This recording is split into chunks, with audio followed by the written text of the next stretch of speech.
Okay, page 85, under the chapter entitled The Monuments of Petra.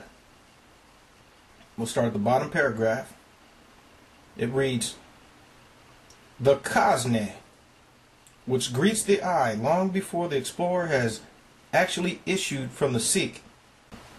Now, the causne is probably the most famous architectural structure in Petra. And it's the one that the brother who made the video, it's the one that was shown on the movie and the pictures that he used from Transformers. He probably didn't even know that, but yeah, that's the causne. Okay.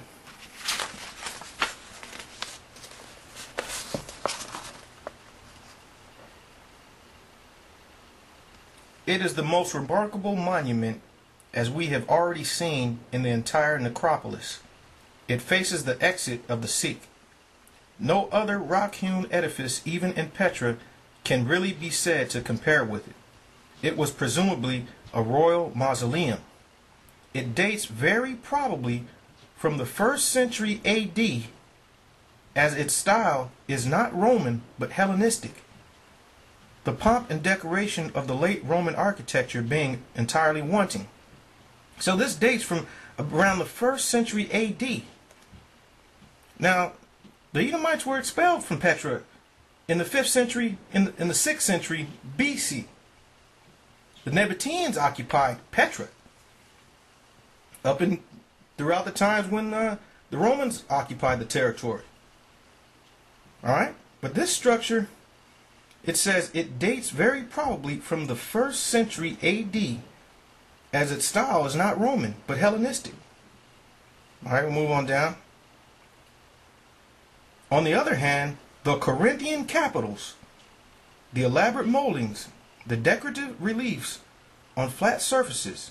Now, before I continue, does anyone know what a Corinthian capital is?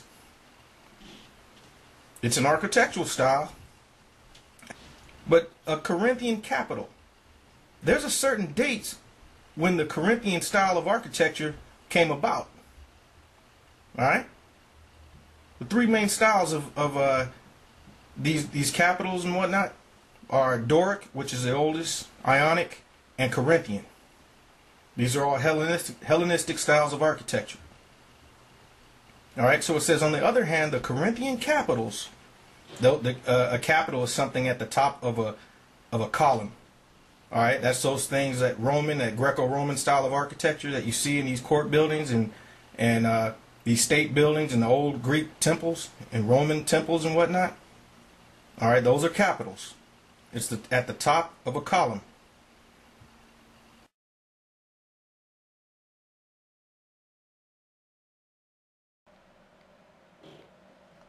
All right, right now what I want to do is get you some understanding concerning capital architecture. All right, and we're going to get this information from Wikipedia. You can find it in all over the internet and different textbooks and whatnot. I learned about this stuff in social studies class in high school. Anyways, let's start here in the capital architecture. Since this is the architecture that is being spoken of in Petra, and so we need to research these terms and find out, what these words mean. All right, basically, it says, in several traditions of architecture, including classical architecture, the capital, from the Latin word caput, or head, forms the crowning member of a column or a pilaster. Now, this would be a column right over here, and this is the top part, or the crowning part, the head. That's capital. Alright, now it says right here, we'll pick up here, the bulk of the capital may either be convex as in the Doric order, concave as an inverted bell of the Corinthian order, or scrolling out as in the Ionic order. These form the three principal types on which all capitals are based. Alright, so let's go on down to classical capitals, it talks about the Doric capital. It says the simplest of the 5 classical orders. It consists of the abacus above and ovalo molding with an astragal collar set below. Alright, and it was used, it says, in the temple of Apollo in Syracuse in 700 BCE. Let's just get you an example of a Doric capital right here under the Doric order. See, this is the Doric capital. Plain, you know, real simple, and it's the oldest of the 3 main orders. Alright, then in the Ionic capital, okay, it shows spirally coiled volutes are inserted between the abacus and the ovalo. An example of that is right here. That's an Ionic capital. Alright, I'm sure everyone's seen these different types of capitals. Okay. This one, it says, in the Ionic capitals of the archaic temple of Artemis at Ephesus, 560 BCE. Alright, so we can date that. The oldest is Doric, the second oldest is the Ionic, and then you have the Corinthian capital. Alright, now let's go to the Corinthian page.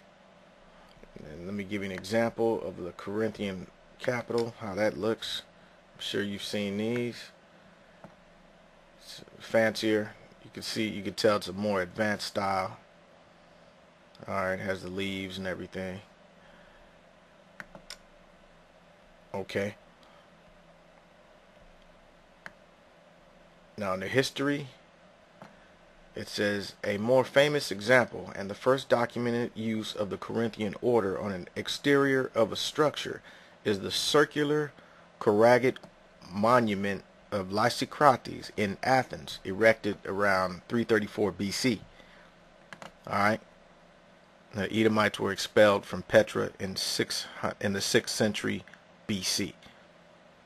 So obviously, if the first use of these capitals, these Corinthian capitals, were used in 334 BC, that would mean that those buildings with Corinthian capitals would have to have been done any time after 334 BC. It's just common sense, basic math.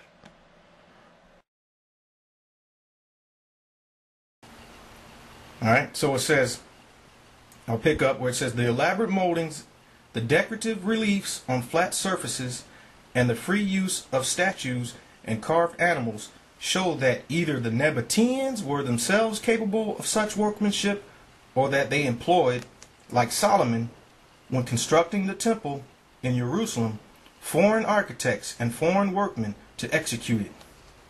One authority groups the Cosne with the Corinthian tomb and the dare and makes them all based on foreign models, which may be supposed to have been carried out to the order of foreigners with foreign designers and possibly foreign workmen. Okay, so you can see that these architectural structures, and this one in particular, is not most likely not even native to the land of Petra, and most likely weren't even constructed by the Nabateans, but constructed by outsiders. Okay, I'm going to wrap this up soon. I'm going to just read some more information concerning the monuments of Petra from the same chapter. Down on page 89, section 4, says, on the northeast wall of the city, passing the theater and keeping to the right, we soon come to the most imposing series of rock-hewn tombs in all Petra. They are cut into the northeast wall of the city, which is known as Al-Qubta. Most of them are of pure classical or Roman type. The first large one is known as the urn tomb.